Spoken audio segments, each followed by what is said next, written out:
Hi, Abigail. How are you? Good. Hey, Rama, it's great to meet you. Good. Nice to meet you as well. Congratulations on Love in Taipei, premiering on Paramount Plus on Thursday, August 10th.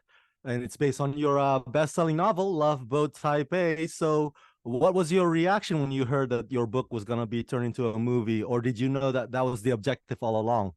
It was the hope all along. I say there is no overnight success here. I wrote for 10 years before I broke out with the book Loveboat Taipei, which I have right here actually. So Nice. my fourth novel, I wrote five novels on the way to this one. I had to bury them, but my fourth novel, I had a huge, agency interested, and they thought that one could be made into a film, but it was read overnight by an editor at a big publishing house, and at the time it was before Crazy Rich Asians and Hamilton really opened the world for diverse stories to have general audiences. And the marketing team came back. They said, we don't know how to market this book. So I had to bear that one. And when Loveboat Taipei came along, I was hearing from a lot of people, wow, this really could be a movie. I ended up having a number of agents bidding for that book. Then we went to auction with the publishing houses, and all the editors were pitching me film. So I think that was always the hope going in, and part of the strategy and thinking about, okay, which publishing house do we go with? We ended up choosing HarperCollins, not only because they paid the top dollar, but because we knew that top dollar meant they were backing the book really strongly, and they did. So I started having conversations with Hollywood pretty much shortly after the book was announced, because the Hmm. scouts heard about it. Then producers started calling, and then from there was a matter of deciding, like, do we want to go TV versus film? Do we want to lean into the musical aspects versus like more of just kind of a strong dance theme? And then the rest is history. So, when it comes to adaptations, some authors understandably get nervous and anxious because the book is their baby. They're wondering how much of the script change from the book. I know you're also an executive producer on this project. Did you work closely with the screenwriters to make sure that what to leave out, what to trim down, what to keep on the pages? How did that work? Yeah, so since we had so much interest, we definitely wanted to make sure that I was a part of the process, because it's an all Asian American cast and all Asian American story, and like it was really important to be there to try to preserve the authenticity of the cultural aspects as much as possible. So I was involved from the very beginning in choosing the screenwriter. Charlie O was fantastic. Like his take really popped, and so I would have conversations with him as he was drafting the script. I sent him photos from my trips, my research trips for the books, and then of course I was on set the entire time, while we were filming, like kind of listening and giving alternate takes on the different takes that we did with each scene. But I would say, a movie is made by 300 people, and so you almost by nature don't have creative control over that. The movie in some ways takes on a life of its own because you have different elements weighing in. And of course, authors don't have ultimate say over, the final decisions that are made. So all that said, I'm glad. I think I did have an unusual amount of um, involvement as an author.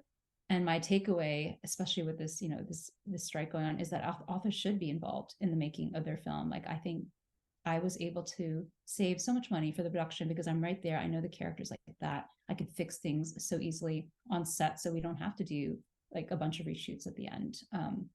And I think with like kind of the bird's eye view and the whole story, the character arcs, I'm able to kind of just make those adjustments to make sure that the story is cohesive.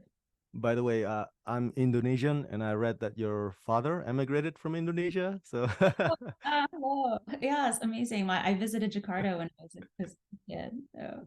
yeah, that's a pretty cool fun fact. So let's talk a bit about the cast. Ashley, Ross, and Nico. They were absolutely terrific. I take it you've seen the film. So did their performances live up to the characters that you created in your head? What did you think? Absolutely. They were all so well cast. We were joking on set that, like, wow, it's like, why is it that they are in life so similar to their character on the screen? Like, even Auntie Shu was actually starting up painting herself, like, just like, quite recently.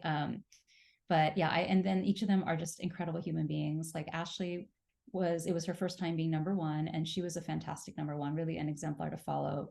She was incredibly inclusive. She made herself available to the crew. We would go clubbing with not just the biggest stars, but also her makeup artist and her personal assistant. And that was, I think, that was something that the whole cast was very aware of. Like they had all experienced being marginalized, and they went out of the way to make sure no one on this set felt that way. I'm sorry, I don't mean to cut you there. I was wondering, what is the significance of that you guys shot this on location in Taipei, as opposed to what Hollywood often does, which is get another Asian country to front or pretend to be Taipei? Yes, no, that was really important to do. I'm really glad that we got there. And it was difficult because it was during COVID, and Taipei was closed. But we were able to get special visas for everyone in the cast and crew. And that, there was only 5 of the cast that came from North America. Everyone else was cast in Taipei. And then I was actually able to get a gold visa. So that was another route inside. But I'm so grateful we were able to do there, because I really think it does. It is a huge boon for Taipei, that we can showcase the city this way. I gotta say, Abigail, the themes in this film really resonate with me, because for the longest time, I did not know what I was supposed to do with my life. The whole figuring things out, they say that that's what your 20s are for, but they don't understand that for Asian cultures like you and me, growing up with parents who force us to play piano and violin at an early age, and there's much expectations and pressure to become either a doctor or a nurse, or to take over the family's business. Sometimes, I feel like I'm still figuring out who I am, and I'm 40. So what's your take on that, Abigail? Is figuring yourself out is a game only for young people, or we're still figuring that out no matter what age we're in that life is a constant series of figuring things out along the way?